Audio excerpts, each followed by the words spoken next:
mencioné, la clase del día de hoy es ciencia y conocimiento científico.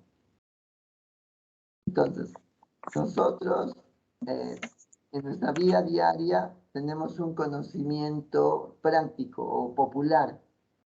Entonces, ese conocimiento muchas veces es el que nos permite hacer nuestras actividades día a día. Pero también existe un conocimiento científico que es el que nosotros utilizamos en varias áreas, especialmente en la física. Entonces, incluso muchos de los métodos que los físicos han utilizado a lo largo de la historia han contribuido a esta rama del conocimiento científico y de la metodología científica.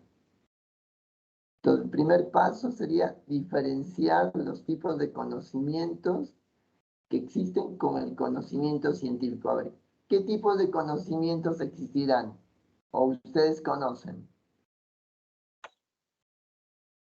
¿Qué tipo de conocimiento conocen? A ver, señores, ya sea en su vida profesional, en su vida académica, personal, etc. Profesor, buenas noches. ¿El conocimiento empírico puede ser uno de ellos? Uno es el empírico, perfecto. El que se basa en la prueba y error, correcto. ¿Cuál sería otro tipo de conocimiento? El filosófico. Ya, el filosófico. A ver si me pueden dar dos ejemplos. Ahora, cuando me dijeron conocimiento empírico, a ver si me pueden dar un ejemplo y un ejemplo de conocimiento filosófico.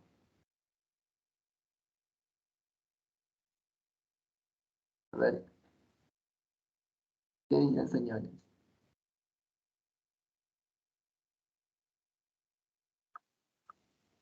A ver, ¿los escucho? Por ejemplo, conocimiento empírico es basado en la experiencia.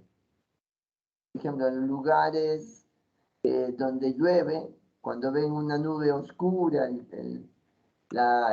se oscurece el cielo, saben que va a llover. Entonces, eso sería un conocimiento empírico. Y un conocimiento filosófico, ¿cuál sería? A ver, señores. Bueno, no puedo ver aquí sus nombres. Debería ver sus nombres para ir preguntando algo que creo que sí. A ver, aquí vamos a preguntar. A ver, vamos por orden. A ver, Alejandra. Alejandra. Es a través de una reflexión, profesor. Es a través de una reflexión. Reflexión. Sí, el conocimiento filosófico. Ya, un conocimiento reflexivo. ¿Sobre qué temas abarcaría? ¿Cuál? Política. Política. No se te escucha bien, pero sí entiendo la política, también puede ser sobre la existencia, las ideologías, por ejemplo, etc. Muy bien. Luego vamos a ir profundizando. Hay que tener en cuenta que hoy en día el conocimiento científico ha tomado un papel más importante, principalmente por su utilidad. Muchos conocimientos de la física, que corresponden, por ejemplo, a temas teóricos, al tener una aplicación práctica toma aún más valor. Entonces se dice que hoy en día el conocimiento científico tiene un valor incluso económico. Muchos países, muchas empresas buscan a científicos para obtener ese conocimiento y convertirlo en ganancias. Ahora, vamos a ver aquí. Para poder analizar los tipos de conocimiento, yo voy a leer esto, les voy a dar unos minutos, me tienen que identificar qué tipos de conocimientos están presentes. A ver, analizar. Desde la antigüedad hasta nuestros días, un campesino, incluso analfabeto y o carente de otros conocimientos, conoce el momento adecuado para sembrar, el momento de la cosecha, la necesidad de utilizar fertilizantes, las medidas a tomar para proteger la plantación de maleza y plagas y el tipo de suelo adecuado para los diferentes cultivos.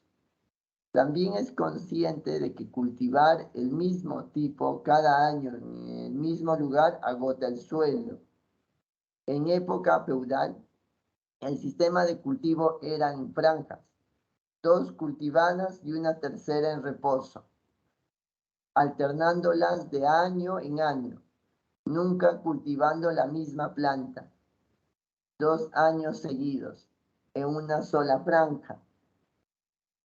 El inicio de la revolución agraria no está ligado a la aparición en el siglo XVII de mejores arados, azadones y otro tipo de maquinaria, sino a la introducción en la segunda mitad del siglo XVII del cultivo de nabos y tréboles, ya que su plantación evitaba el desperdicio de dejar la tierra en barbecho.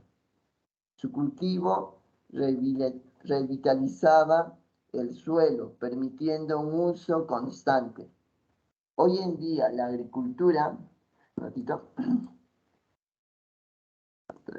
utiliza semillas seleccionadas, fertilizantes químicos, pesticidas, voy a sacar esto,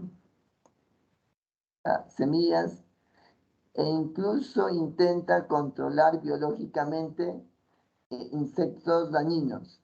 Muy bien. Entonces, en base al texto, ¿qué tipo de conocimiento científico puede reconocer? A ver, señores. Profesor, es el conocimiento empírico, tal como... Estoy escuchando 2 voces. Vamos, uno a la vez. Si pueden levantar la mano, no puedo ver. Ya, muy bien. Anthony. Comenzamos con Anthony. Bueno, Anthony. aquí sí, profesor. Aquí yo puedo ver que hay conocimiento del tipo empírico, científico, intuitivo y hasta filosófico podría ser. A ver, vamos en orden. ¿Cuál sería el empírico? El empírico es el que sale a partir de su misma experiencia, ¿no? Sí, no, pero en el texto, según el texto, ¿cuál sería el empírico? Cuando dice conoce el momento adecuado para sembrar, el momento de la cosecha y la necesidad de usar fertilizantes. Ya, perfecto. Entonces ya ahí tenemos conocimiento empírico. Muy bien. Vamos a ver qué dice tu compañero. A ver, Natalie. Natalie, ¿te escucho? Hola. Buenas noches, Natalie. Ahora sí te escucho. Natalie. A ver si no se te está escuchando. A ver, parece que no tiene problemas con la conexión. A ver, sus compañeros.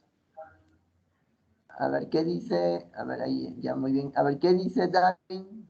Darwin Guillermo, buenas noches. Sí, profesor, buenas noches. A ver, ¿qué tipo de conocimiento podrías identificar y si hay un conocimiento científico ahí? Sí, un conocimiento técnico, ¿no? Cuando usa, cuando habla de la revolución agrícola, ¿no? Cuando utilizan los fertilizantes, ¿no? Ya utilizar fertilizantes ya conlleva un previo conocimiento, ¿no? Para utilizarlo. Claro, en este caso basado en la experiencia. Pero, ¿te das cuenta cuál fue el centro de la revolución agrícola? ¿El uso de nuevo equipamiento o qué es lo que producía ahí? ¿Qué es lo que El generó uso de nueva maquinaria, ¿no? No, leemos el texto. Aquí lo menciona. El inicio de la revolución agrícola no está ligada a la aparición en el siglo XVII de mejores arados, azadones y otro tipo. O sea, no es la maquinaria, no es la parte técnica en sí. en el siglo XVII, de segunda mitad del siglo XVII, de cultivos de nabos y tréboles. Entonces, ellos tenían el problema de que la tierra, cuando uno cultiva, esta se desgasta. Entonces, para no maltratar la tierra, ellos ya conocían que debían darle un tiempo de no cultivo. ¿Y cuál era el problema? Durante ese tiempo de no cultivo, estaban desaprovechando ese suelo. Entonces, para enriquecer la tierra, ahí usaban, en este caso, el cultivo de nabos y tréboles, que enriquecían de nuevo la tierra y era posible otra vez cultivar. ¿Ese qué tipo de conocimiento será? Conocimiento experimental. Entonces, ya hay una parte de experiencia, la parte experimental. Conocimiento biológico. Ya. Biológico sería como científico, sí, claro, pero acuérdense que muchos de nuestros agricultores en el Perú no tienen estudios realmente. Y igual ellos saben muy bien cuándo sembrar, de cómo proteger. Eso es conocimiento empírico. Conocimiento empírico. Sería conocimiento práctico. Práctico. A ver, Natalie, tú levantaste la mano, son de que no se te escuchó. Si podrías, por favor, participar.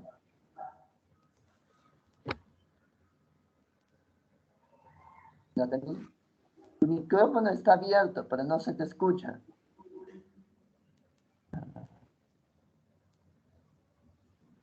Muy bien. No te preocupes, si no por el chat sería bueno también, si puedes escribir. Por el chat yo lo puedo leer también, Natalie. Muy bien, entonces vamos por aquí. Ahí, Víctor. Por la última participación, Víctor, Edgar, ¿levantaste la mano? Sí, profesor, bueno, usted menciona pues que a partir del siglo XVII se empezaron a cultivar nabos y tréboles, y me parece pues que ya es un conocimiento selectivo de las variedades de las especies que podían aprovecharse en el tiempo que descansaba la tierra. Es un conocimiento selectivo de las plantas que eran más beneficiosas para ellos, de nuevas variedades de plantas. Correcto. Y eso les ayudaba pues en aprovechar la tierra ya más tiempo. En este caso, todo el año. Entonces, muy bien. Entonces, podemos ver que el conocimiento que vamos a llamar popular o del pueblo es un conocimiento complejo realmente, no es sencillo. Sin embargo, tiene algunos defectos que vamos a ir revisando y que el conocimiento científico va a ir corrigiendo y hasta cierto punto enriqueciendo. Entonces, por ejemplo, aquí hay una imagen de cómo era el cultivo en la Edad Media en Europa. En el Perú ya tenemos también una evidencia. Los que vivimos o somos de la sierra, ahí vamos, también tenemos esta experiencia. Entonces, en este ejemplo se mezclan dos tipos de saberes. El primero es vulgar o popular, no se olviden la parte popular. En este caso, propio del campesino, que se transmite de generación en generación. Entonces, el problema ahí, por ejemplo, de la transmisión es que si no aparece los jóvenes no se interesan en la agricultura, se pierde ese conocimiento, que muchas veces puede ser de miles de años. Y vean, es a través de la educación informal. Entonces, no es la educación sistemática que uno recibe en el colegio o en la universidad, sino es el núcleo familiar muchas veces. Y está basado en la imitación y en la experiencia personal, en este caso. Mucho de esto, por eso también el nombre de empírico, es basado en la prueba y el error. Una prueba, ve si es exitoso o no. Entonces, ahí. Por tanto, como dicen, empírico. Desprovisto de conocimientos sobre la composición del suelo. O sea, este conocimiento no se pregunta qué minerales tiene el suelo, cómo es que las plantas se desarrollan, ¿Cuáles son las etapas? Eso no lo conoce el conocimiento empírico popular. Tampoco sabe cuál es la naturaleza de plagas. Sabe que hay plagas, pero no sabe por qué, cómo se producen. Y el ciclo reproductivo de los insectos en este caso. Entonces, ahí más o menos tiene una idea. El otro tipo de conocimiento es el científico. Este se transmite de una formación, en este caso más sistemática, y se caracteriza por esta palabra que la van a escuchar, de forma racional. Entonces tiene que haber una lógica, no es solamente basado en la experiencia, sino hay una lógica, realizado mediante procedimientos científicos. Ahí es donde aparece el método científico en su forma más básica. Un ratito, creo que hay un micrófono abierto. Tengan cuidado con su micrófono, aquí está. Voy a cerrarlo, silenciar, ya está. Listo. Ya vamos a continuar. Entonces, vean, el objetivo de este conocimiento es explicar el por qué y el cómo. Mientras que el primero es más práctico, solucionar un problema. Este es explicar el por qué ocurre, cómo ocurre el fenómeno. Y aquí, un ratito voy a mover esto que impide la... Ya, ahora aquí tenemos. Bueno, en este intento de resaltar los hechos que están correlacionados. Ese término correlacionado es importante, o sea, darse cuenta que los fenómenos están conectados, uno está vinculado con el otro. A veces, basado en el conocimiento popular, uno cree que están aislados, pero a veces esos enlaces son tan finos que tienen que ser basados en una observación sistemática. No es simplemente la observación. Muy bien. En una visión más global que relaciona con un simple hecho, un cultivo específico, por ejemplo. El trigo es un tema de investigación actual incluso, y que ya viene de varios años. Se hace un estudio genético, cómo se hacen los mejoramientos. Entonces, la comunidad científica estudia el trigo de forma intensa, igual que la papa, a tal punto que en el Perú tenemos el Instituto de la Papa. Entonces, ya tenemos ahí cómo se mezclan estos dos tipos. No es que debemos considerar el conocimiento popular como algo no complejo, algo simple, sino es complejo, pero también tiene cosas que se deben corregir. Ahora, correlación entre saber popular y saber científico. Entonces, el conocimiento popular a veces es lo que llamamos sentido común. En este caso, ahí viene la cuestión. No se distingue el conocimiento científico ni por la veracidad ni por la naturaleza objeto, sino por la experiencia. Entonces, el sentido común realmente se basa en la experiencia, pero también en el conocimiento que, por ejemplo, uno puede recibir en el colegio. No es un conocimiento complejo, pero que lamentablemente lamentablemente hoy se está perdiendo, por ejemplo, el sentido común basado en un conocimiento previo. Profesor, una consulta. ¿Sí? ¿Y la innovación, qué tipo de conocimiento sería? O sea, ya, voy a innovar, voy a partir de cero. Ahí sería bueno distinguir la innovación como invento o la innovación como proceso científico. O sea, ahí podemos diferenciar. Por ejemplo, hay personas que, basado en la experiencia, logran obtener un producto. Eso ocurrió, por ejemplo, con la televisión.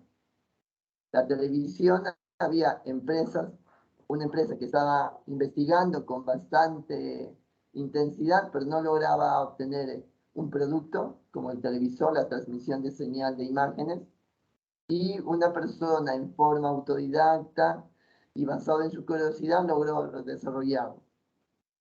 Entonces, ahí tendríamos el invento basado, por ejemplo, en la intuición. Pero hoy en día la innovación es más sistemática. No es solamente de que se basa en la intuición personal o en la experiencia que una persona puede tener, sino la ciencia acompaña al desarrollo tecnológico. Los productos como los teléfonos móviles han sido probados, primero desarrollaron la parte tecnológica, el dispositivo, y de ahí se prueban en pequeñas comunidades controladas, y cuando ya logran establecer un conocimiento que va a permitir el desarrollo económico, lo masifican. Podemos reconocer innovación basado en conocimiento científico e innovación basado en la intuición. Podríamos decir así, Darwin. Sí, profesor, y también sabemos muy bien que algunos inventos también fueron por obra de la casualidad. Sí, pero depende del contexto. ¿Algún caso en particular, Darwin? ¿Darwin? Sí, profesor, me parece que no sé si fue la bombilla eléctrica, pero sí, han habido casos en que los inventos han sido una casualidad. De pronto alguno de mis colegas conoce alguno también. No, sí, está bien, claro. En el caso de la bombilla eléctrica fue el trabajo de Edison. Edison probó más de 1000 materiales hasta que logró un filamento que lograra mantenerse mayor tiempo encendido. Me parece que fue un filamento de bambú, me parece. Es verdad, hay muchos experimentos, muchos inventos, equipos que se logran basado en la experiencia.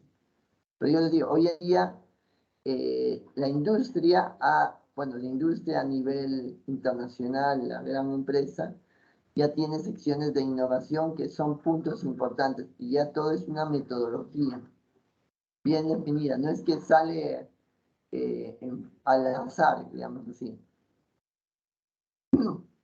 Muy bien. Más adelante, a ver, voy a tratar de colocar algo relacionado a la innovación, cómo se da este proceso. Vamos a continuar. Ahora, ¿qué diferencia? Lo que los diferencia es la forma, el método, el modo o el método y los instrumentos del saber. ¿Alguien ha algún comentario? No escucho aquí, no he visto aquí. A ver, señores. Aquí. Muy bien, no me pareció. Entonces, la diferencia entre el saber popular y el saber científico, uno es el método que utiliza y los instrumentos. Uno, el saber popular se basaría en observación y experiencia personal. Experiencia personal, no se olvide.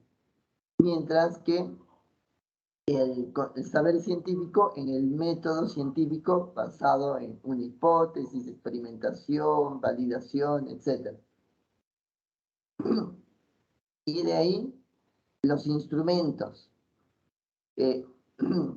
Los instrumentos van a variar al conocimiento popular, son cosas más sencillas, pero no necesariamente no complejas, pero el instrumento científico es mucho más elaborado, detallado, en condiciones más controladas. Ahora, aquí hay algo importante. Saber que una determinada planta, volviendo al ejemplo que vimos al inicio de la agricultura, necesita X cantidades de agua, si no lo recibe de forma natural, debe ser regada puede ser un conocimiento verdadero y comprobable, pero no por ello científico. Entonces, nosotros debemos reconocer qué es un conocimiento basado en la experiencia popular y qué es un conocimiento científico. para ello, acá un ratito voy a mover esto, es necesario ir más allá, conocer la naturaleza de la planta, o sea, la biología de la planta. Por ejemplo, saber que la planta está formada por células, estas están formadas que tienen un ADN, etc. Eso sería el saber de la naturaleza de la planta, su composición, su ciclo de desarrollo, particularidades que distinguen el tipo de especie, etc. Entonces, eso no necesariamente forma parte del saber popular. Entonces, de aquí vamos a tener dos aspectos. El primero, la ciencia no es la única forma de acceder al conocimiento y a la verdad. La ciencia moderna tendrá aproximadamente del siglo XVI unos 4 siglos, considerando desde los trabajos de Newton, Galileo y Copérnico. Se considera, por ejemplo, que desde Copérnico nace la ciencia moderna. Antes de eso, todo estaba basado en un conocimiento para un poblador sin estudios, el conocimiento popular. Y eso le permitía vivir, desarrollarse, crecer, tener familias. Entonces, al final, la ciencia, lo que aquí nos afirman es correcto. La ciencia no es la única forma de acceder al conocimiento y a la verdad.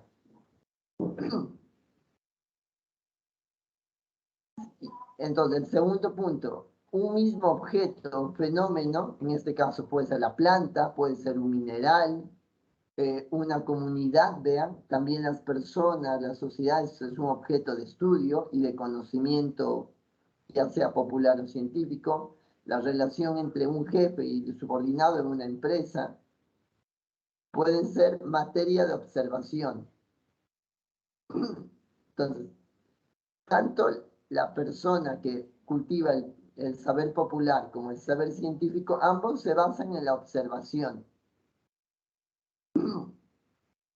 Lo que lleva un conocimiento, uno al conocimiento científico y al otro al popular, es la forma de observar. Entonces, ahí vamos a ver.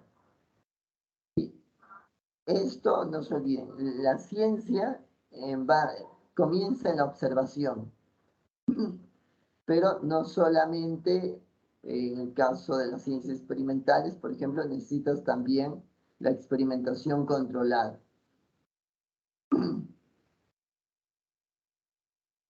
Muy bien, entonces vamos a continuar. Ahora, hay un epistemólogo muy famoso, Mario Bunge, él es un argentino, que él establece cuál es la diferencia entre el saber popular y el saber científico. Entonces, ¿el qué nos dice?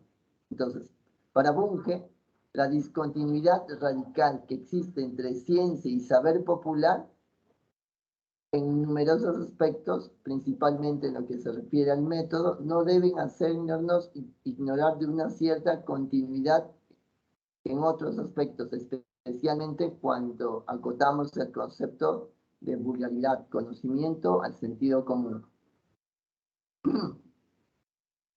Entonces, no todo lo que diferencia el saber popular y el saber científico es el método, es la forma en que estudiamos un fenómeno.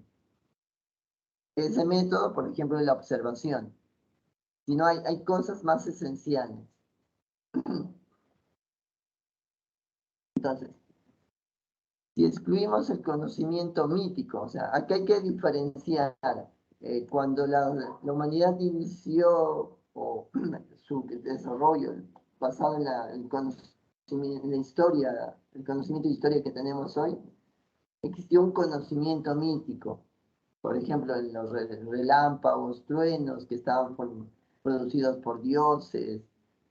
En el Perú mismo, la creencia del dios Sol, por ejemplo, o incluso hoy la creencia del dios Tierra, la montaña, ese pensamiento se llama pensamiento mítico.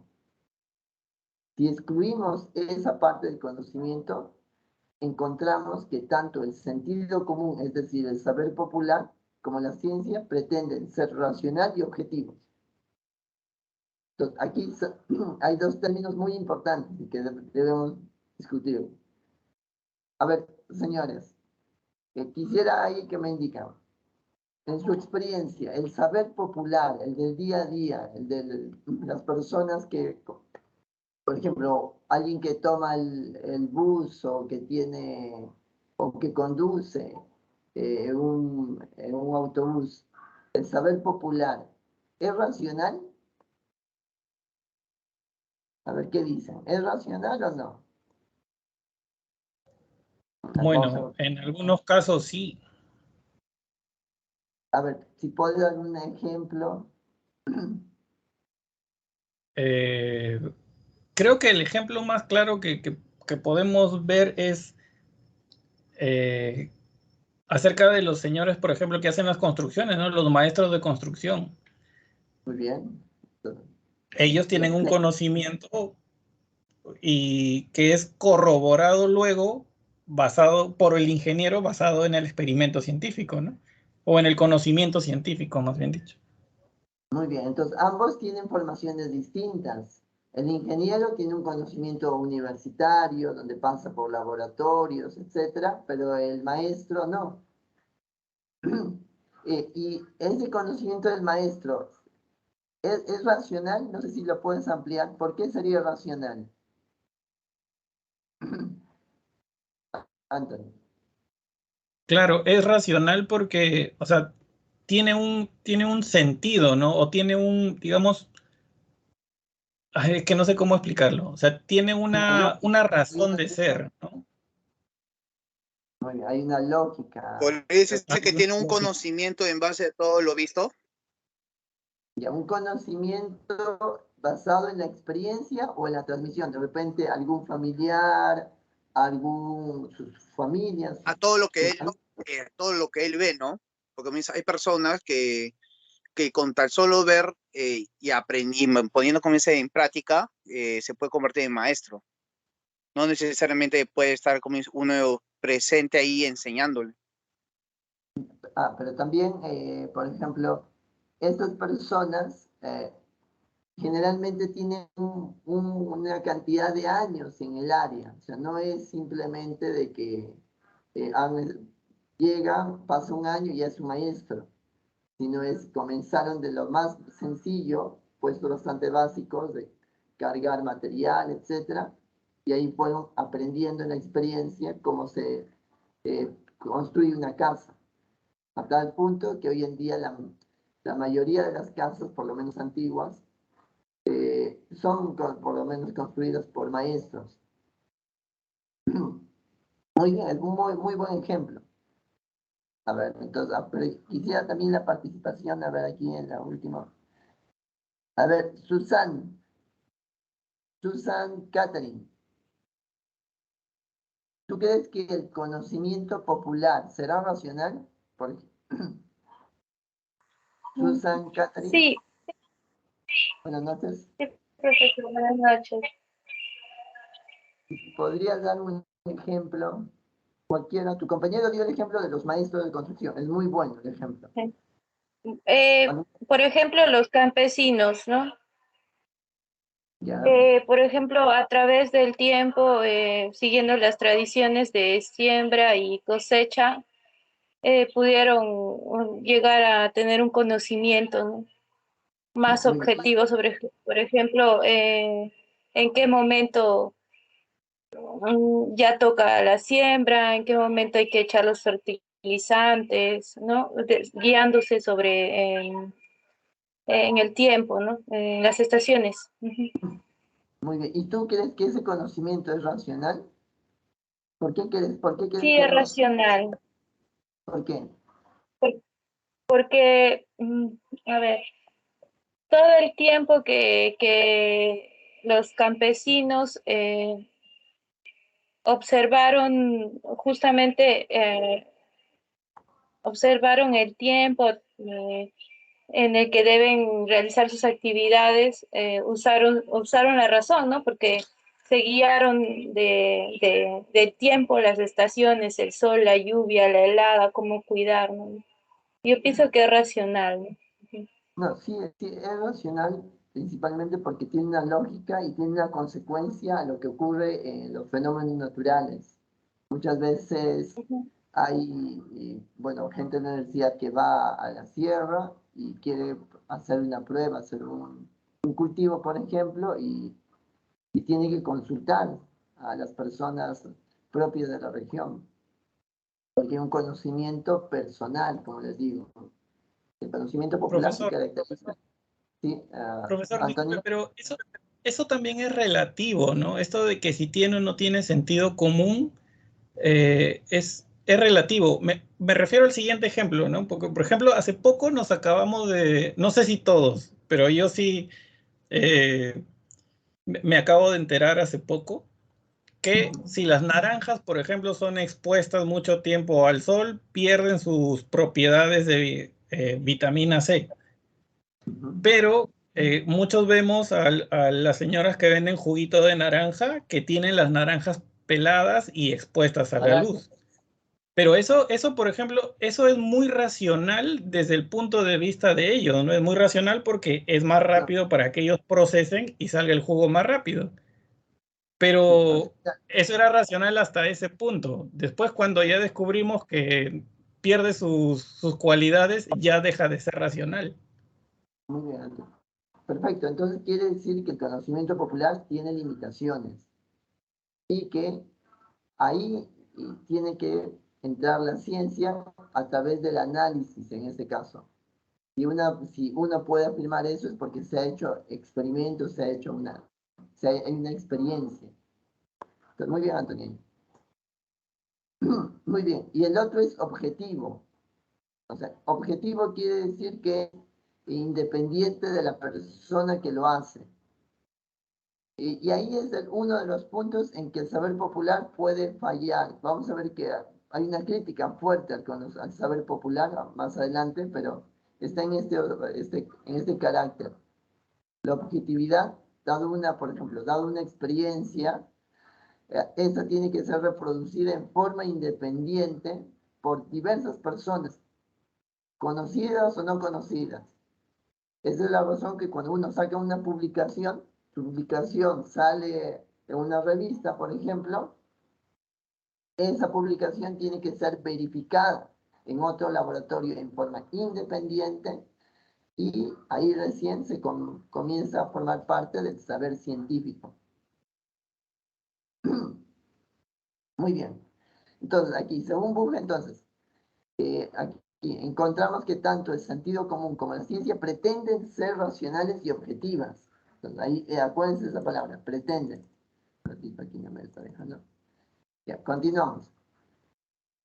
Son críticos y aspiran a la coherencia, racionalidad y tratan de adaptarse a los hechos en lugar de dejarse llevar por la especulación descontrolada. Entonces, ambos conocimientos son coherentes, basados en la racionalidad y tratan de adaptarse a los hechos, sin llegar a las especulaciones. Muy bien, en eso se basa su objetividad. ¿Sí? ¿Te escucho? ¿La medicina natural sería sentido común? No, ahí ya, bueno, la medicina natural, hay una basada en la experiencia y esa incluso es estudiada hoy en día por algunos laboratorios y empresas. Pero hay una parte que no lo es. Ahí incluso aparecen los aspectos míticos. Entonces, por eso es que tenemos que identificar si ese conocimiento que nos dan a través de la medicina natural es racional y objetivo, entonces ahí estamos entrando al saber popular y hasta ¿qué le faltaría para hacer el saber científico? Llevarlo a un laboratorio y ponerlo a prueba. Entonces, sí, es correcto. Correcto. Entonces, siguiendo lo que nos dice Bunge, sin embargo, la idea de racionalidad, entendida como una sistematización coherente de enunciados fundamentados y verificables se obtiene mucho más a través de las teorías que constituyen el núcleo de la ciencia. Entonces, ahí está la diferencia del saber popular. El saber popular se basa en la experiencia de uno y que es transmitido a otras personas. Pero muchas veces no es sistemática, no es coherente en el sentido que no es racional. A veces simplemente se basa, él lo hizo así, entonces yo lo hago así. Entonces, ahí no hay racionalidad. De enunciados fundamentales y verificables. Entonces, la ciencia se basa, cada conocimiento va a generar una teoría, y esa teoría es la base para los siguientes avances. Que a través del conocimiento común, entendido como la acumulación de partes o pedazos de información vinculada. Entonces, la ciencia no es que tú unes un rompecabezas y encaja, sino es algo más complejo. Estas partes se relacionan, se influencian incluso. En cambio, el conocimiento popular podríamos considerar como ese rompecabezas. Esto encaja perfecto, pero no sabemos por qué encaja, por ejemplo. Entonces, ahí tenemos esta idea, por favor, no la olviden. La idea de racionalidad entendida como una sistematización coherente de enunciados fundamentales y verificables. O sea, tiene que ser verificado.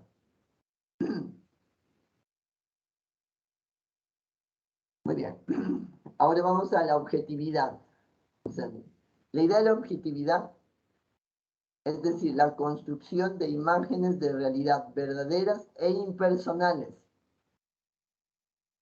La experiencia muchas veces se basa en el sentido, en la observación. Ahí está asociado a sus instrumentos serían nuestros sentidos, la vista, el tacto, el gusto. Esos son los instrumentos cotidianos para nosotros desarrollamos, igual el saber popular.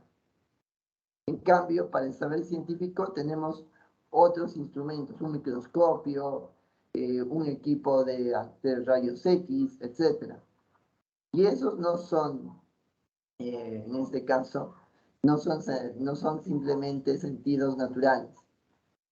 Y nos dan más información. Ahora, entonces la objetividad es la construcción de imágenes de la realidad verdaderas e impersonales. ¿A qué se refiere verdaderas? Uno puede imaginarse que en el cuarto siguiente hay un monstruo, por ejemplo.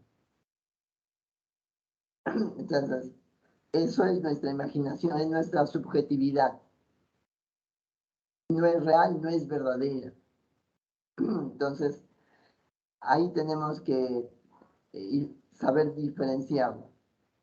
Uno verifica, no existe, y ahí puede aparecer ya otros problemas de percepción. No puede alcanzar si no traspasa los hechos límites de la vida cotidiana. El saber popular corresponde a la vida cotidiana. El saber científico va más allá de la vida cotidiana, así como la experiencia privada. Y ese es uno de los principales defectos que tendría. Por ejemplo, y es el problema, por ejemplo, de la automedicación. En la medicina existe el problema, uno toma un medicamento porque el médico le dijo y le fue muy bien, funciona perfecto, nos alivia el dolor, nos cura. Pero uno pensaría, ese mismo medicamento que nos sirvió a nosotros, de repente a un familiar les va a servir. Entonces, ahí aparece la experiencia, es privada. Es propia de él. No la puede reproducir fácilmente a otros. Son otras condiciones. Es necesario abandonar el punto de vista antropocéntrico. Bueno, aquí vamos a discutir un poco, pero vamos a qué se refiere con esto de punto de vista antropocéntrico. Que las cosas ocurren porque el ser humano porque el ser humano es el centro. Bueno, como ejemplo de esto sería, uno quiere ganar dinero, para eso construir una fábrica y esa fábrica destruye el medio ambiente. Entonces, ahí sería es un fin antropocéntrico en ese sentido. Tiene como bien el beneficio del hombre. Pero si uno quiere alcanzar un conocimiento científico, uno busca el conocimiento no por ganar plata, por ejemplo, así sería en forma sencilla, sino busca el conocimiento por el conocimiento en sí y también por alcanzar la verdad. También tiene que formular hipótesis sobre la existencia de objetos y fenómenos más allá de la percepción y mismos de nuestros sentidos. Esto último, a ver, quisiera que participen. De aquí, a mí se me va esto. A ver. Profesor. ¿Te escucho? Sí, una consulta. Víctor. Sí. Bueno, tenía una duda. Por ejemplo, ¿hasta qué punto el conocimiento popular se puede volver conocimiento científico? Y viceversa. O sea, por ejemplo, le pongo un ejemplo.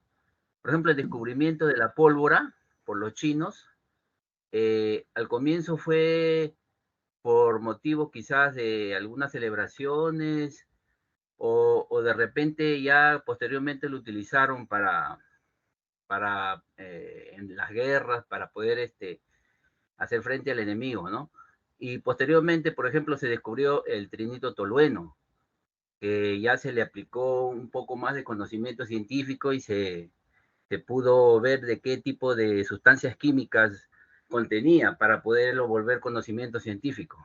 Entonces la pregunta sería, ¿hasta qué punto el conocimiento científico puede llegar? ¿O puede darse un momento en que no necesariamente se necesite saber los procedimientos o formular hipótesis, sino que puede darse un momento en que ese saber científico se vuelva a saber popular también?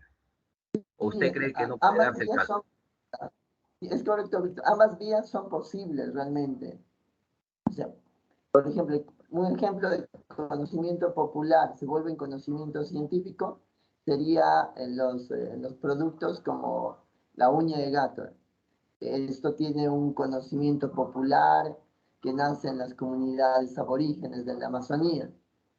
Eso llega a manos de laboratorios, ellos investigan, hacen pruebas, verifican esto, y ahí se convirtió en conocimiento científico. Ahora al revés, ¿cómo el conocimiento científico se puede convertir en conocimiento popular? En este caso, este proceso es más común en el sentido de la masificación. Por ejemplo, hoy en día las telecomunicaciones, el Internet se basa en un conocimiento científico que servía para transferir información de una ciudad, bueno, de un laboratorio al otro, cuando tienen que colaborar. Ese conocimiento se transfiere a la sociedad y ahí es donde se masifica y forma parte de la vida diaria. Entonces, como ven, ambas vías son posibles. Ahora nosotros usamos un teléfono móvil, internet, nuestra laptop, etcétera, sin preguntarnos cómo es qué ocurre dentro. Ahí hay fenómenos de electromagnetismo, de conductividad, hay radiación, etcétera, pero a una persona de la vida que lo utilizan muchas veces no se pregunta eso, entonces ya forma parte del saber popular. Entonces, ambas vías es posible, Víctor. Ok, profesor. No, pero lo importante ahí sería que la persona, en general, se busque algo más, o sea, no simplemente adoptarlo y usarlo, o sea, usarlo como, hacerlo parte de su vida diaria, sino preguntarse, analizar qué ocurre. Y el método científico ahí puede utilizarse. Lo ideal sería que la población en general conozca por lo menos los pasos del método científico y trate de en algún momento usarlo para algún problema que tenga.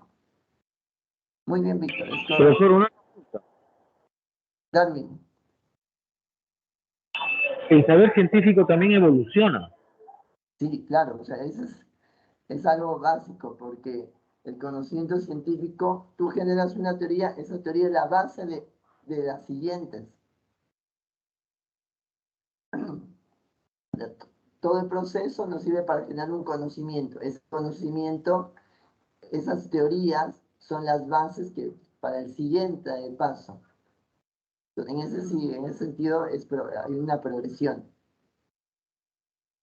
Muy bien, Darwin, muy bien, Víctor. Ahora, aquí yo quiero vean. El problema de la percepción de nuestros sentidos. Nuestros sentidos, por más nos permiten relacionarnos con el medio en forma muy adecuada, tiene limitaciones. Un ejemplo de esos es los artilugios que hacen los magos, usando espejos, usando hilos que nuestros ojos no pueden percibir, ven que los objetos se mueven, por ejemplo. Entonces, con eso se refiere la parte de percepción. Y la última parte, para someterse a una verificación planificada e interpretada con la ayuda de las teorías. Como ven, tiene que ser siempre una verificación planificada, metódica, ordenada, sistemática. Y eso que han verificado tiene que ser interpretado. No es simplemente que uno da los datos, los revisa y ahí están, sino que tienen que interpretarlos, ver las correlaciones que hay ahí, con la ayuda de la teoría previa. Y eso es básicamente lo que van a hacer en sus tesis. Tienen que hacer una verificación planificada, interpretar lo que han obtenido y en esa interpretación en base a quién, a la teoría. Entonces, por eso es importante que la teoría, según los temas, las dominen. Y porque eso les va a permitir nuevas luces para cosas nuevas realmente. Hay cosas que tal vez no son publicadas o no son conocidas. Entonces, ahí tienen nuevo conocimiento. Entonces, aquí en la parte de la objetividad, no se olviden. Continuamos. Entonces, aquí es como una pequeña conclusión. Es por ello que el sentido común no puede alcanzar más que una objetividad limitada. Vean. Así como su racionalidad es también limitada, ya que está íntimamente llegada a la percepción y acción. Entonces, si uno podría encontrar el defecto del saber común, es que sabemos que es limitada. Pero también puede convertirse, ese saber que es limitada, puede convertirse en una virtud. Porque al saber que tiene límites, duda de sus conclusiones y puede volver a revisarlas. En cambio, si uno considera que el saber científico es ilimitado y que tiene una racionalidad perfecta, ahí entra un error. Es más peligroso un conocimiento científico ilimitado porque quiere que lo explica todo y quiere que su racionalidad es perfecta, que un saber popular que se sabe limitado y con una racionalidad limitada.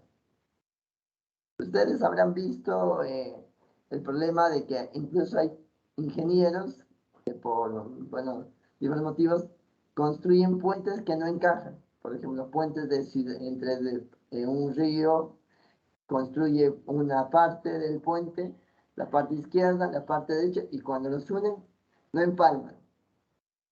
Entonces, este ingeniero puede tener todo, o este ingeniero puede tener todo el conocimiento científico, pero no tiene sentido común. Entonces, ambos son importantes. Muy bien, señores. Entonces, aquí, por ejemplo, este es como una forma de humor. Estos dos trenes se han construido muy bien, pero cuando se empalman, hay un error gravísimo. Ahí hay que tener cuidado también. Ahora, características del conocimiento popular. Entonces vamos por aquí. Aquí hay una palabra que es interesante. Si el sentido común, a pesar de sus aspiraciones a la racionalidad y objetividad, solo puede alcanzar esta condición de forma muy limitada. Se puede decir que el conocimiento popular, que también se dice en latín latus sensus, es la forma común, actual y espontánea de conocer. Entonces, ahí podemos, ¿qué es el conocimiento popular? Es la forma común, actual y espontánea de conocer, que se adquiere en el trato directo con la experiencia, con las cosas y, claro, con el ser humano también. Entonces, como acá nos dice David, es el conocimiento que llena nuestra vida cotidiana y que posee sin haberlo buscado ni estudiado, sin aplicar un método y sin haber reflexionado sobre él. ¿Alguna consulta? Me parece que alguien encendió su micrófono. Sí, profesor, una consulta. Darwin. Te escucho. ¿El conocimiento popular evoluciona? Si es basado en la experiencia, se podría decir que sí, pero recordando que es limitada. Claro, profesor, es muy limitado y como pasa de generación en generación, de manera visual, ¿no? Es un poco complicado de pronto en el tiempo que hayan modificaciones significativas. No, pero va a evolucionar basado en la experiencia. O sea, por ejemplo, en la agricultura, el cultivo de la papa comenzó como un producto amargo, venenoso, y en base al conocimiento experimental empírico llegó a lo que nosotros usamos. Ahí ha habido una evolución. También en el conocimiento actual de las personas que cultivan, saben seleccionar el tipo de papa, cómo hacer ¿cómo sería? Una selección genética, sin tener con las bases de biología, por ejemplo, lo de que correspondría a biología molecular, ellos no tienen ese conocimiento. Entonces, el saber popular, al basarse en experiencia de la vida cotidiana, también va a evolucionar. No tendrán que decir la velocidad que tiene la ciencia actual, no la tiene, eso sí. La ciencia actual hoy en día crece casi exponencialmente. Y eso por la importancia tecnológica que hoy desarrolla. Muy bien. Ahora sí. Ahora aquí tenemos para Anderlecht, el conocimiento popular se caracteriza por ser predominantemente, vean, superficial. Se ajusta a la apariencia. Como se basa en la observación, muchas veces uno no se dedica a observar en forma constante, entonces es superficial, a lo que se puede comprobar simplemente por estar cerca de las cosas. Entonces aquí hay unas frases comunes. ¿Por qué ocurre? Porque lo vi, porque lo sentí, porque lo dijeron, porque todo el mundo lo dice. Entonces ahí hay que tener cuidado. Es sensible. Al basar la experiencia está asociado a nuestros estados de ánimo y a la emoción de la vida cotidiana, vean. Mientras que el conocimiento científico tiene que estar, justamente se cuida de esto. No porque un día estoy molesto, la ecuación me salió, no me sale, bueno, obtuve este resultado, y otro día que estoy feliz me sale de otra forma. Entonces es independiente. Profesor. ¿Escucha? Sí, hay una gran diferencia entre ambos conocimientos, entre el popular y el científico. Si no hubiera sido por las guerras mundiales, el conocimiento científico hubiera avanzado con muchísima más velocidad que el conocimiento popular en miles de años. A ver, ¿a qué te refieres con la guerra? ¿Que evitó que el desarrollo de la ciencia avance? ¿A eso te refieres? Sí, profesor. Ya, es verdad, las guerras sí, al limitarse y al principalmente al dejar de colaborar va a afectar, eso es cierto. Claro, en la última Guerra Fría ocurrió eso. Los laboratorios rusos no Sí, compartían con los me americanos. refiero a las guerras mundiales, doctor. A las guerras ¿Verdad? mundiales. Creo que la guerra mundial, entre los últimos 50 o 100 años, creo, la humanidad, el conocimiento científico en la humanidad ha avanzado a pasos agigantados con respecto al milenio, ¿no? Sí, y bueno, la parte, bueno, tendría que de alguna manera ver algunos, cuáles son los, ¿cómo decirte? Los criterios que vas a tomar para afirmar eso. Y hay algunos puntos. Voy a buscar esa información y les voy a dar datos reales, porque eso es susceptible realmente a interpretación.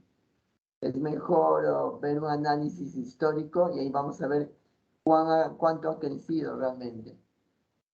Es una pregunta abierta que es válida. Un ratito. Eso puede ser como un punto de observación. Entonces, desarrollo de la ciencia en historia ahorita.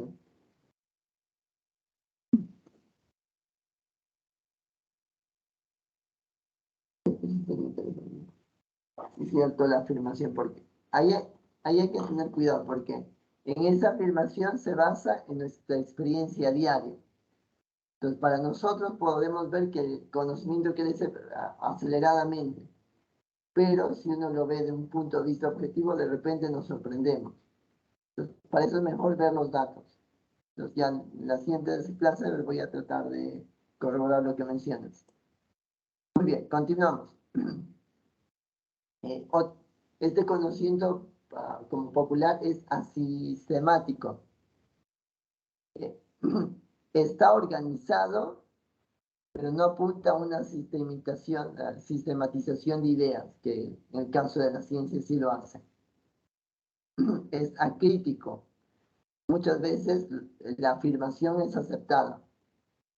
Por ejemplo, en el caso del maestro de construcción que mencionó su compañero, este conocimiento se pasa de una persona a otra y no es revisado muchas veces, simplemente como él dijo así, lo hacen. Y ahora vamos a la última parte, los 4 tipos de conocimiento científico. Hemos discutido 2, que son el científico y el popular, los que están más relacionados a nuestro ámbito. Profesor. ¿Sí? Profesor, disculpe, una consulta. En realidad el conocimiento científico y el conocimiento popular o empírico no siempre están separados, ¿verdad? O sea, se necesita de uno para de alguna manera justificar el otro. Y en ambos sentidos, ¿no? O sea, no solamente de lo empírico a lo científico, sino de lo científico a lo empírico.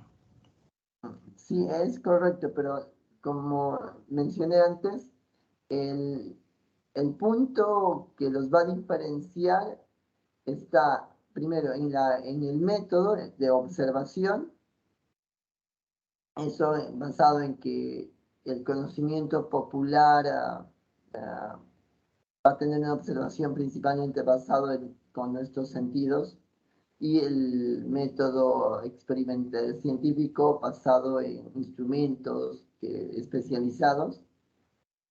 Entonces, ahí tendríamos una diferencia.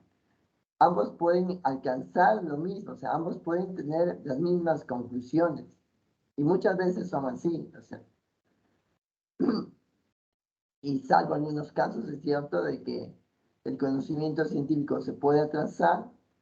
Eso ocurría, por ejemplo, en 1900, donde una persona por experiencia sabía que funcionaba algo, mientras que el científico no entendía por qué funcionaba. Y hay otros, como en nuestros tiempos, en que debido a la constante experimentación, desarrollo de laboratorios, hay productos o conocimiento que no entendemos cómo ocurre. Por ejemplo, ahí tendríamos el ejemplo de la mecánica cuántica. La mecánica cuántica, para nosotros que hemos estudiado física, es algo accesible. Ya tenemos una idea de función de onda, superposición. En cambio, una persona que no tiene esa formación va a tener esa dificultad. No es, en este caso, no es intuitivo ese conocimiento. Entonces, ambos van a colaborar en forma conjunta, ambos se van a enriquecer. Entonces, por eso es que aquí se trata de diferenciar entre ellos. Pero hay que ver que no son los únicos. Existen otros tipos de conocimiento. Entonces, acá el conocimiento científico difiere mucho más del conocimiento popular en su contexto metodológico, en la forma. En su contenido pueden converger, como tú dices, se pueden ayudar mutuamente. Pero también está diferenciado, también se da la relación con el conocimiento filosófico y religioso. Entonces, filosófico ya me lo había mencionado al inicio, eso viene desde la época de los griegos, incluso antes. Preguntas por qué existimos, cuál es la finalidad de nuestra vida, son preguntas de este orden. ¿Existe la realidad? Etcétera. Pero también del punto de vista religioso, no del punto de vista mítico, sino en este caso, las distintas grandes religiones que existen en el mundo. Tenemos, por ejemplo, la católica o cristiana. Las cristianas serían católica y, en este caso, la evangelista. Tenemos las musulmanes, que tienen una estructura, los budistas, etc. Entonces, entre ellas, la judía, no olvidemos, la judía también, que es muy importante. Entonces, estos desarrollan lo que se llama la teología. Entonces, la teología vendría a ser como un estudio razonado de la fe, que cada persona va a tener. Entonces, ahora vamos a ver qué diferencias habrán. A ver, antes de poner las diferencias, quisiera que me indiquen, ¿qué características creen que tiene el conocimiento filosófico? ¿Y qué características tendrá el conocimiento religioso? Ahora quisiera que también participen sus compañeros.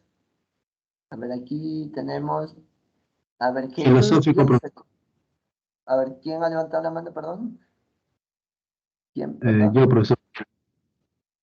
¿Puedes levantar la mano? No veo aquí. Muy bien, Miguel Ángel, te escucho.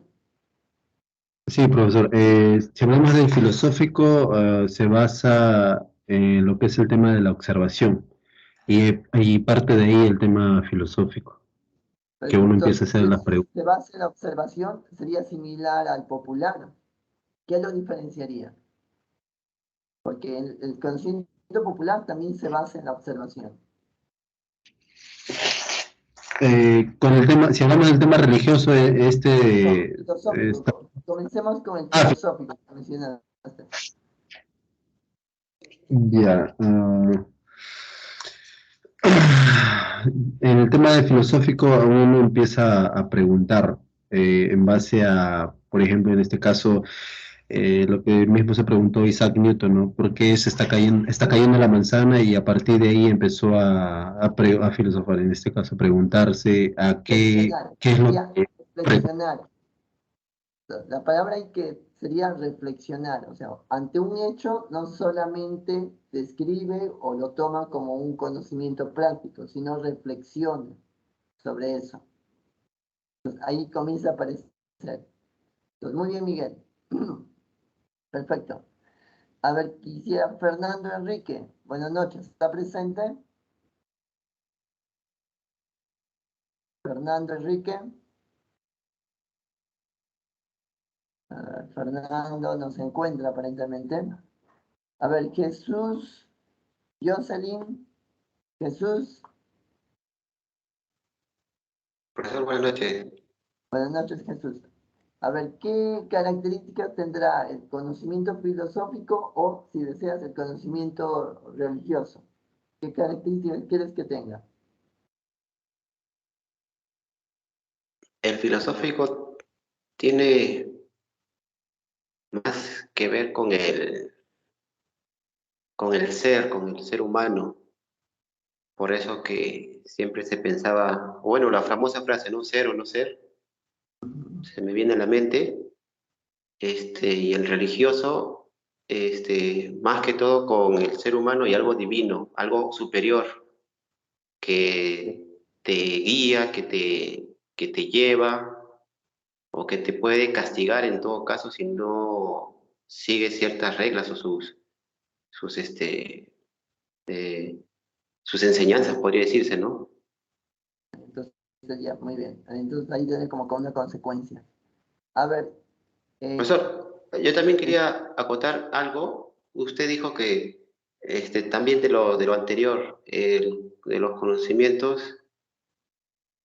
¿Popular o científico? ¿Qué pasa ahí? Ah, sí, sí, de popular. Lo que pasa es que yo le quería comentar una experiencia también del conocimiento popular y el científico.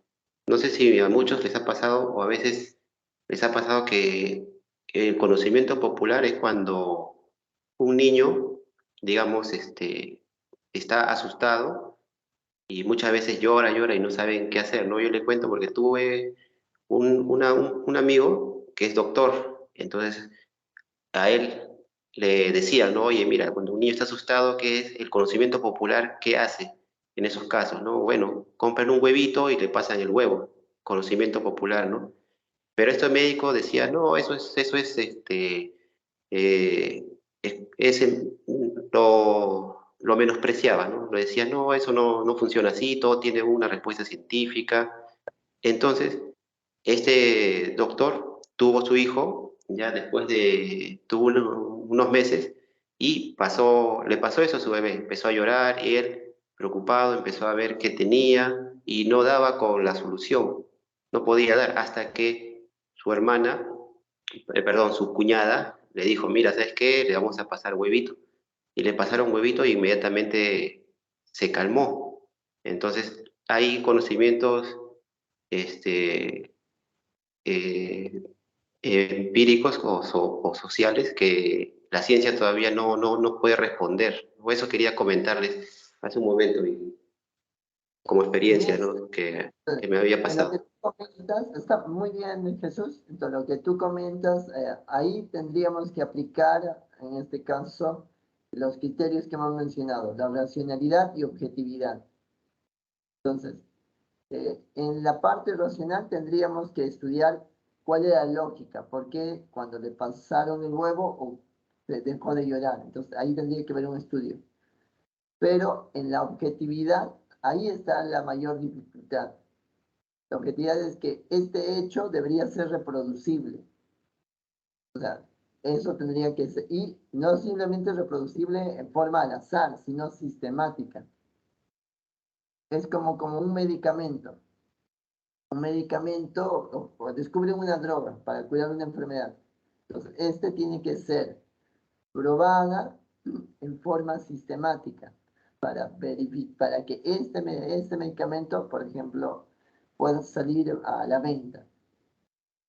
Entonces, ahí tendrían que probarse esos dos aspectos. Primero, la racionalidad, la lógica que puede haber, de repente hay algo psicológico ahí, y la objetividad. Es decir, que debe ser corroborado por personas independientes. Ahí tendríamos que valorar eso. Pero, por ejemplo, ahí hay que tener cuidado porque muchas veces en esto de los brujos populares, chamanes, se aprovechan de eso. Incluso mezclan términos científicos, ahí aparece la pseudociencia.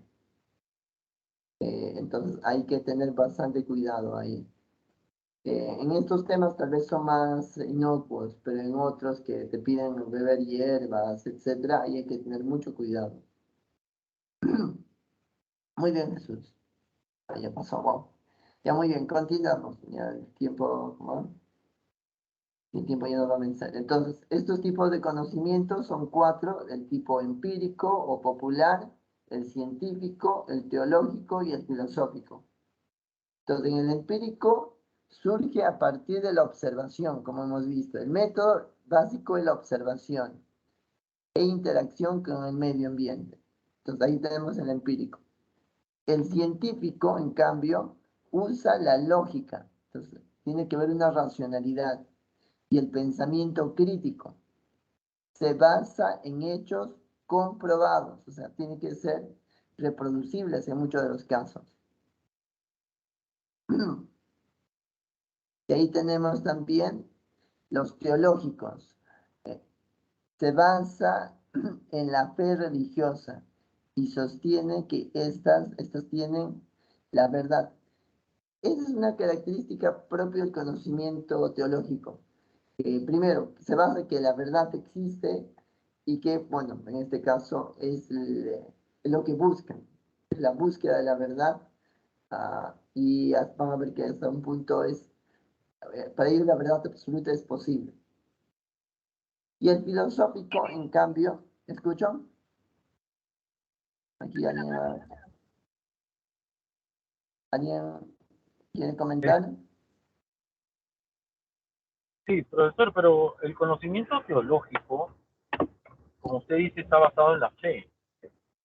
Sí, claro, simplemente creer a ojos cerrados, pero este conocimiento fue creado también por el propio hombre, ¿no? Entonces, yo no lo llamaría conocimiento. Es algo que todavía de pronto no se puede entender, pero en el curso del tiempo, todo ese conocimiento teológico, parte de ese conocimiento teológico se ha convertido en conocimiento científico, ¿no? Por ejemplo, la evolución del ser humano o de las especies, por ejemplo. Ok, David. El problema que nace ahí sería, por ejemplo, todo lo que existe es material, o sea, incluso ahí ya comienza a debatir temas ya filosóficos, o sea, todo es materia, el pensamiento es materia, los sentimientos son materia. Entonces, si es así, entonces todo podría ser explicado en base a las leyes físicas, químicas, matemáticas, etc. La religión y la filosofía se van justamente a estos puntos que tal vez las leyes naturales, de las ciencias naturales, no pueden explicar. La pregunta es, ¿las ciencias naturales llegarán algún momento a explicarlo todo? Y ahí corremos el riesgo de considerar que las ciencias naturales son ilimitadas. ¿Se recuerdan que el problema del conocimiento popular era de que su objetividad es limitada, su racionalidad también es limitada? Entonces, si las ciencias naturales se creen ilimitadas, puede llegar a traer contradicciones. Entonces, hay personas muy respetables, incluso científicos, que tienen una fe, una religión y es parte de una comunidad, de una sociedad todavía. No sé si tienes un comentario, Darwin.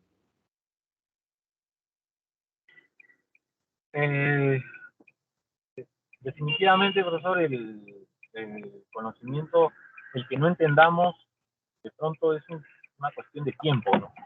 Pero sí es muy cierto que hay muchas cosas que de pronto todavía la ciencia no tiene el hombre no tiene la capacidad de entenderla.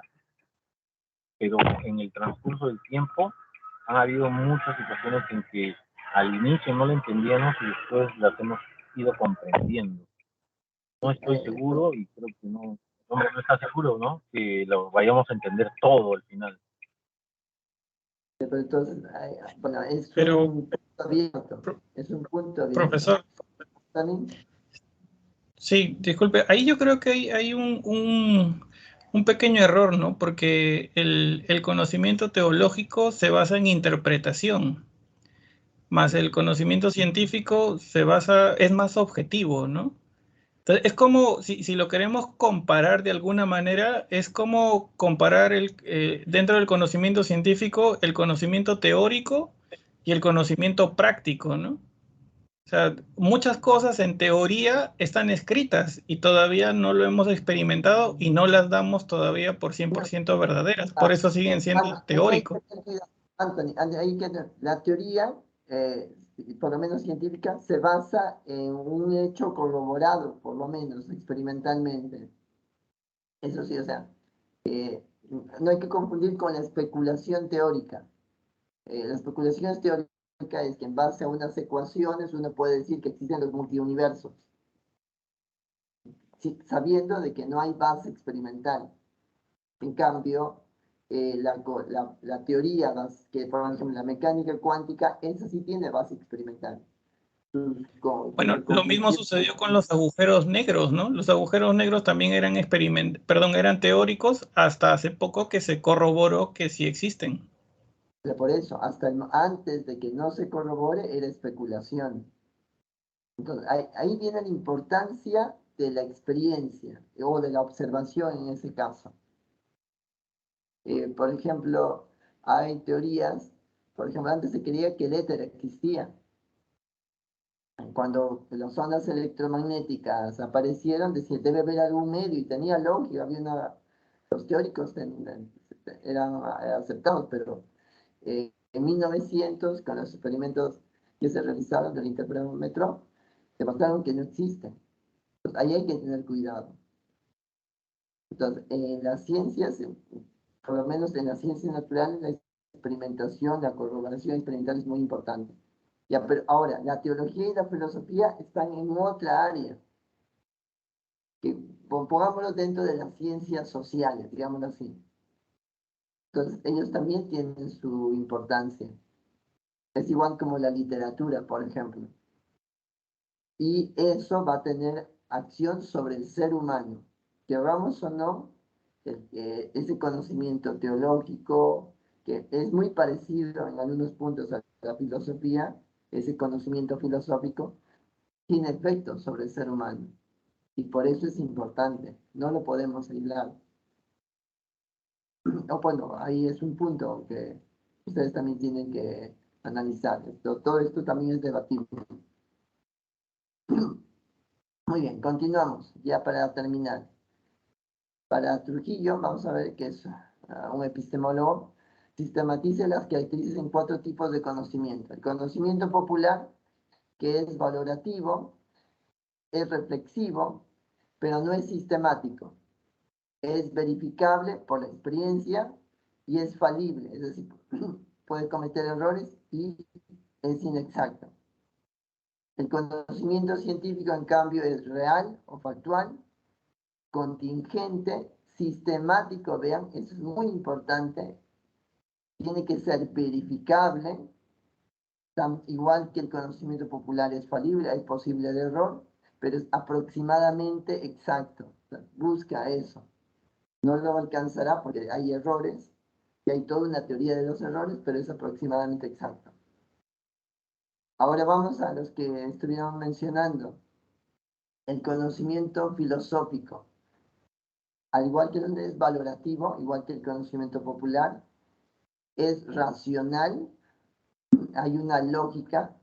La lógica es muy importante en la filosofía. También es sistemática, no es que uno en forma aleatoria dice una frase. Eso sí, no es verificable porque, por lo menos desde el punto de vista natural, no está sujeta a la experimentación porque no habla sobre objetos materiales. Es, bueno, la lógica en sí es una rama, se podría decir que es una rama de la matemática, entonces es infalible, en teoría, y exacta, por tanto. Van notando que las ciencias naturales, las ciencias científicas, ellas no, son aproximadas o inexactas en algunos casos. Ya, perdón. Por último, el conocimiento religioso o teológico es igual que el filosófico, es valorativo, inspirador en este caso. Muchas personas por ejemplo, que en este conocimiento religioso lo llevan por ejemplo, a dedicarse enteramente a la religión, en este caso, es sistemático, hay una orden, una lógica, no es aleatorio, no es como un mito. Por eso les menciono que, por ejemplo, el judaísmo tiene una estructura, también el cristianismo, los islámicos también, los budistas. No es verificable, eso sí es cierto. Para la lógica que ellos llevan va a ser infalible y sería exacto. Entonces ahí tenemos unas características de estos conocimientos. Muy bien. Ahora sí, ya estamos fuera de hora. Aquí ya les voy a poner, este es un análisis que tienen que hacer sobre un tema que está vinculado a los tipos de conocimiento. Está relacionado a la verdad y belleza. Entonces, el título le he puesto Aprender Física, pero va más allá de eso. Entonces, vamos por aquí. Bueno, vamos a poner completo. Ahora, en el mundo actual se ha dejado de apreciar el valor de lo natural y del ser humano, olvidando la búsqueda de la verdad y la belleza, generando en el ser humano un espíritu vacío, carente de reflexión, ausente de sentido y desconectado de la realidad. Entonces, en esta imagen es una escultura de una artista italiana que se llama Patricia Piccini, que él la tituló La familia joven, es del 2002. Está en el Museo de la Mujer, Museo Nacional de la Mujer de Bellas Artes. Entonces, esta imagen hace referencia a, digamos, una nueva, digamos, teoría filosófica, si quieren decirlo, que se llama el transhumanismo. El transhumanismo vendría a ser como la función del hombre con la máquina, etc. Y aquí justamente entra ese conocimiento filosófico del que nace la ética. Y también que tiene bases religiosas, aunque no lo creamos, la cuestión de la moral. Mi pregunta sería, a ver, señores, ¿la ciencia puede experimentar sobre el ser humano? ¿Qué límites tendría? O sea, el conocimiento científico, ¿qué límites tiene? Eso es lo que quisiera cuestionarnos. A ver, ¿qué dicen, señores? ¿El conocimiento científico tiene límites o no tiene límites? Darwin. Darwin. El tema de clonación, por ejemplo, ¿no? Que siempre ¿Te escucho? No te la escucho clonación. bien. La clonación es un ejemplo, sí. Yo creo que tiene límites, profesor. Hola, ¿se escucha? Hola. Sí, te estoy escuchando, ahora sí. Sí, mejor. Yo creo que sí tiene límites porque tiene que ver con principios éticos, ¿no? Entonces no sé, yo creería que no podría experimentar con los seres humanos, tal vez antes porque no había la tecnología, pero yo creo que gracias a la tecnología ya no podríamos experimentar con seres humanos y creo que también hay una ética con el tema de los animales. Gracias a la tecnología se abre la puerta a la experimentación humana. Pero la pregunta, ¿eso es permitido éticamente? Por ejemplo, Claro. si fuera solo ciencia, uno diría, por lógica, se puede experimentar. Pero tenemos este conocimiento filosófico y religioso que nos dice que el ser humano tiene un valor, que tiene un valor en sí mismo, incluso tiene una trascendencia. Por eso les decía, la ciencia tendrá límites, en este caso, de experimentar sobre el ser humano. Y su compañera Natalie nos ha respondido ya claramente. A ver, ¿qué dicen los demás? ¿Qué dice Richard? ¿Qué dice Manuel? Luz Mariana. ¿Qué dice Anthony? Celso, a ver, esa ya sería la conclusión. A ver, Anthony, ¿qué nos dices? Anthony. Sí, profesor, disculpe. Es que este es un gran dilema, ¿no? Porque si bien es cierto, la experimentación en seres humanos se viene haciendo, pero no en el sentido grotesco que nosotros lo tenemos en mente, o lo que nos trae a acotación la figura, sino que acá mismo, hace poco, con lo de las vacunas, o sea, aquí el problema ético es si es que no funciona, ¿no? No, pero entonces Creo que por ahí viene, porque... una persona Exacto. puede sufrir consecuencias, entonces. Claro, o sea, pero si trae más mejoras, si está completamente justificado. Entonces, ¿está permitido experimentar con una persona, incluso sabiendo que él puede sufrir daños? Esa es la pregunta. Entonces, Pero es que esa pregunta está demasiado abierta, ¿no? Porque ahí, dependiendo qué es lo que tengamos que experimentar, obviamente no vamos a experimentar con algo que pueda afectar su vida en un gran porcentaje, ¿no? Muchas cosas de las que hacemos comúnmente afectan más nuestra vida que un experimento científico, ¿no? O juegan más con nuestro ser que un experimento científico. Condiciones controladas, que no es lo mismo que ocurre en la vida cotidiana. Un experimento es algo que es bien controlado. Claro, Entonces, claro. Por eso digo, o sea, el decir solamente que si es o si está bien o no está bien experimentar con el ser humano es una pregunta demasiado abierta para ser respondida con claridad, ¿no? O sea, habría que ver o especificar. Pero entonces sería que no es si no es, tiene que ser discutida, aunque no sea fácil de analizar. Es una pregunta Sí, compleja. profesor. Sí, yo creo, bueno, si lo vemos de ese punto, yo creo que la ciencia no tiene límites, pero cuando ya choca con la ética, ahí comienzan a aparecer las cotas, como se dice, ¿no?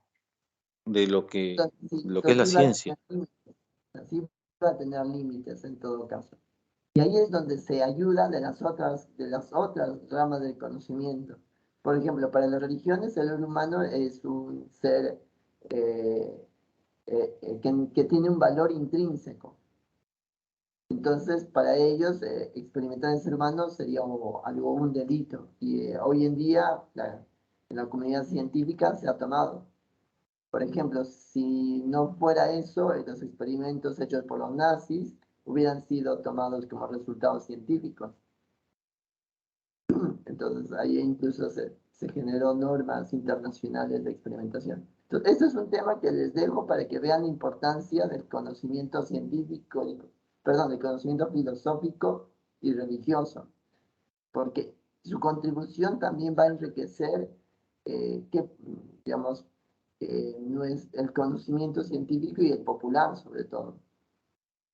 Muy bien, entonces Profesor, con esto ya... Profesor, una consultita. Y en el caso de las inseminaciones, eso no es un... claro, ahora, ahí se abre la pregunta que es bastante debatible y es muy importante, ¿cuándo inicia la vida? Es un debate del día de hoy. Si la vida lo consideramos que comienza cuando el espermatozoide y el óvulo fecundan, entonces ya es un ser humano. Y ahí ya no hay nada que decir. Y ahí está el debate de hoy, porque realmente, porque la experimentación ahora se está dando a niveles celulares. El problema es cuando lleguen ya a otros niveles. Lo que tú hablas de inseminación, claro, eso es para que una persona que no puede tener hijos lo tenga, es cierto. Pero la dificultad va a venir cuando uno quiera, por ejemplo, reconocer que si, como en este caso, va a tener una enfermedad o no. Entonces, uno hace un secuenciamiento genético y prevé, va a desarrollar cáncer, entonces no merece vivir. Entonces, ahí hay cuestiones que se tienen que analizar todavía. Y, como les resalto, importancia del conocimiento científico, perdón, religioso y filosófico también. ¿Víctor? Profesor, bueno, quería acotar algunas cosas más sobre lo que usted está diciendo.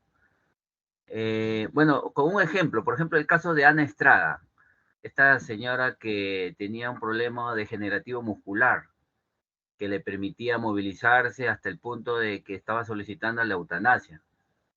Entonces, bueno, también tendría que ver hasta qué punto la ciencia puede o no, o en todo caso, las autoridades decidir si es que una persona puede vivir o morir. O sea que... No, pero ahí viene esta moral, y claro... porque esa no... Sí, por eso, disculpe. Otro ejemplo también, bueno, no sé si será fake, porque hay noticias a veces que son falsas. Bueno, yo he leído en internet también sobre el caso de una persona, un médico italiano que estaba haciendo trasplantes de cuerpo prácticamente. O sea, por decirle que trasplante, el cuerpo era degenerativo y estaba trasplantando prácticamente de un cuerpo a otro. O sea, se quedaba solamente con la parte, sí, me acuerdo, hace unos años pusieron... parte de cabeza, y hay unos experimentos que estaban bueno, la parte de medicina de Francia creo que le habían denegado el trabajo a este hombre, pero había una persona millonaria que quería hacerse el proceso porque su cuerpo ya estaba al punto de que ya no podía movilizarse. Entonces, bueno, ahí también tendremos que analizar a ver si es que la ciencia se le puede negar a una persona el apoyo científico o el cambio, o hasta qué punto. Víctor, yo te lo replantearía ahí. Y esa información que te he dado es racional y es objetiva. Entonces, la racionalidad tendríamos que estudiarlo, pero la objetividad ahí es donde falla. Los resultados que el supuesto científico muestra, no los divulgó. Tendría que haber un conjunto de detalles a tal nivel que pueda asegurar. Y la parte racional, con el grado de conocimiento actual, no tiene lógica. Entonces, ahí tienen que tener cuidado. Estas dos características no lo olviden. Es racional, es objetiva. Entonces, esos son dos puntos. Ahora, con respecto a lo que tú me mencionas, mucha de la experimentación humana que hoy se da es con fines benéficos. Por ejemplo, dar la vista a una persona. Y ahí aparecen dispositivos que experimentan con niños principalmente, niños ciegos obviamente, para poder implantar circuitos, chips. Ahí, digamos, tiene esa línea. No se niega, hay experimentación que puede ser beneficiosa, pero la pregunta son las consecuencias que ella trae. Entonces, volviendo al punto, esta diapositiva es para que vean la importancia de los otros conocimientos. Y ahí podemos... ¿Sí, Anthony? Sí, disculpe, profesor. Tengo una duda en cuanto a lo ético y lo moral. ¿Eso se discute según lo filosófico o lo religioso? La ética tiene base filosófica. La moral, también hay una filosofía de la moralidad, pero muchas de ellas, o sea, realmente al tratar de ser humano y al referirse a una persona, también tiene bases religiosas, porque estas personas tienen una creencia, una fe. Entonces, esas creencias, esas fe van a influir también. Entonces, pero la ética es una rama de la filosofía. Porque lo pregunto porque al final eso vendría a ser como un acuerdo humano, ¿verdad? Claro, o sea, tú te basas en que todo si es filosófico, es un acuerdo de convivencia en la comunidad. un acuerdo entre Exacto. personas. Pero la filosofía trasciende a eso, y también la religiosa, en el sentido, el ser humano es valioso, ¿cuál es su valor? Entonces, ahí te plantearía. Claro. Sí, Entonces, profesor, pero es relativo, profesor. una persona, el valor de una persona es comparable a la comunidad. O sea, uno podría decir, desde el punto de vista matemático, la parte es menor que el todo, pero también se puede dar que, desde el punto de vista filosófico, religioso, la persona es tan valiosa como la comunidad. Entonces, ahí ya no podría sacrificar uno, salvar a todos. Hay un montón de problemas Claro. ahí. La Sí, ética. profesor, pero Ahora, disculpe, pero acá el tema también es relativo con respecto al conocimiento científico, ¿no? Tiene que ser razonable y todo, pero sin embargo el conocimiento científico también nos ha llevado a otros eventos que han sido muy importantes, por ejemplo las bombas nucleares, ¿no? O sea, sí. Tienen ahí, claro, muchas consecuencias. Sin embargo, forma parte del conocimiento científico, así como la clonación, así como la inseminación o como el aborto o qué sé yo. Pero al final, como les comenté en algún momento, el conocimiento científico para mí particularmente no tiene límites.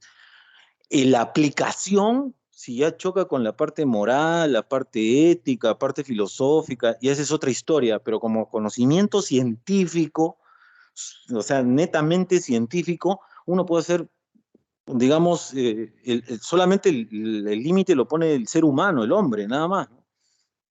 Y como le digo,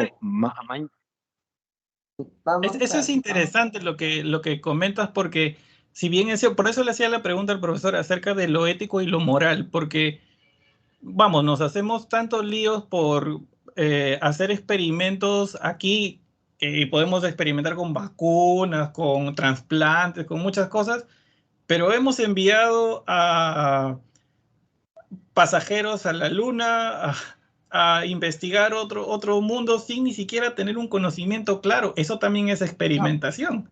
Y nadie dijo nada. No, pero por eso, o sea, algo importante es algo que sí tenemos que ver es que el conocimiento científico, las teorías requieren su tiempo. No por más que inviertas 10.000 millones de dólares en una actividad, no vas a hacer que sea un instante. El conocimiento toma su tiempo, su maduración. No es algo que acabe rápidamente. El ejemplo que diste, por ejemplo, antes de lanzar a humanos, lanzaron animales. Hicieron pruebas. Y eso también es éticamente observable, ¿no? Por eso sería un punto de vista a estudiar de la ética. Entonces ahí la filosofía tiene importancia y la religión para el caso del ser humano. Entonces, no es que les digo que sea ético o no ético, sino es de que ahí tienen que participar las otras ramas del conocimiento también. Igual, en este caso, cuando tienen un trabajo muy complejo, ahí participan, aparte de científicos, también van a haber filósofos y religiosos que tienen su punto de vista y tienen su aporte. Muy bien, señores, ya estamos fuera de hora. Ahora sí, entonces, vamos a finalizar. Mañana vamos a continuar, todavía nos falta ver qué es la ciencia y de ahí ya vamos a comenzar a ver lo que es el método de investigación. ¿Alguna consulta final? ¿Alguna duda? Sí, mañana, ¿a qué hora empieza la clase? 8:20, igual que hoy. A las 8:20 me conecté, son que hubo problemas en la conexión de algunos estudiantes. 8:20 hasta las 10 de la clase de mañana. Ah, es en la noche. Sí, es igual que hoy día. Ah, ok, es que en el horario decía AM. Ah, no, AM, no, es en la noche, es viernes y sábados de 8 a 10 de la noche, de 8:20 a 10 de la noche. Viernes y sábado. Ok, gracias, profesor. Muy bien. Ahora sí, entonces. Interesante su clase, profesor, gracias. Muy bien, David. Ahora sí me despido. Buenas noches con todos. Nos vemos mañana. Buenas noches, profesor, muchas gracias. Buenas noches, hasta luego. Buenas noches. Hasta luego. Buenas noches.